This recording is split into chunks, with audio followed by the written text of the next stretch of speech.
Naming and identity. Names can have underlying qualities such as likability, active or passive, masculine or feminine. Michael, John, and Wendy are examples of likable and active names that possess masculine or feminine traits respectively. Percival, Isidore, and Alfreda are examples of less likable names and more sexually confusing names. Names are also important in a business setting. For example, immigrants may change their name to create the impression of strength in the business world.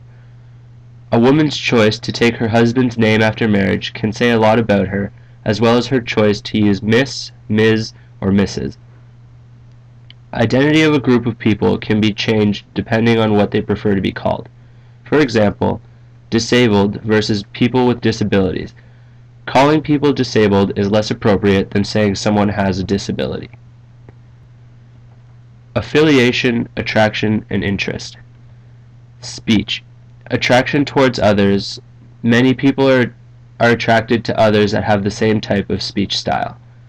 This is based on things such as vocabulary, speed of speech, number and placement of pauses, and level of politeness. Convergence. Adapting speech style to match that of others. This is commonly used to gain an advantage in the business and immigration. For example, trying to speak more like your boss to gain acceptance, or immigrants trying to adapt to North American culture to fit in. Divergence.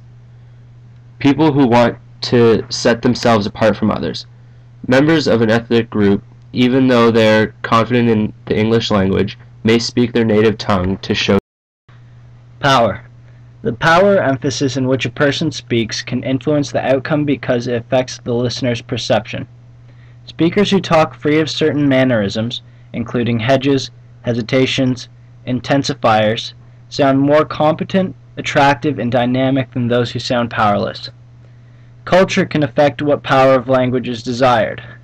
North American and European cultures desired no differential, while Japan and Korea prefer differential language.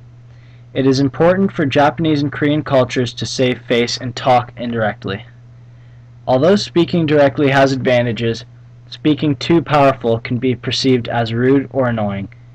This is seen in the following clip of The Office, where Dwight is being interviewed for a new job. How would I describe myself? 3 words. Hardworking, alpha male, jackhammer, merciless, insatiable. Dwight intends to put emphasis on strong words such as powerful and alpha male, but takes it too far and ends up giving the interviewer a negative perception of him. The language of responsibility. It statements.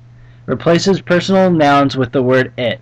For example, it's a boring class versus I'm bored in this class. But statements.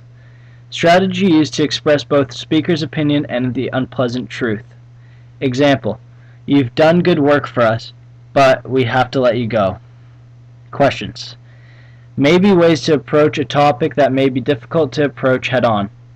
The question, how many textbooks are assigned for this class, is a polite way to find out how much reading is required for the class.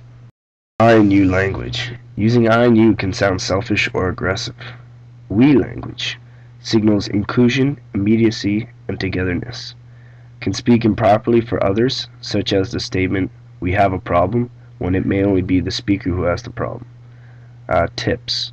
Using a combination of I and we language helps avoid miscommunications. Disruptive language. Fact, opinion, confusion. Fact is much more antagonistic than opinion. Fact, interference, confusion. Arguments often result when we label our inferences as facts. Although it may only be an opinion, it makes it seem as if your opinion is the only right one. Emotive language. Language that conveys the sender's attitude rather than simply offering an objective description.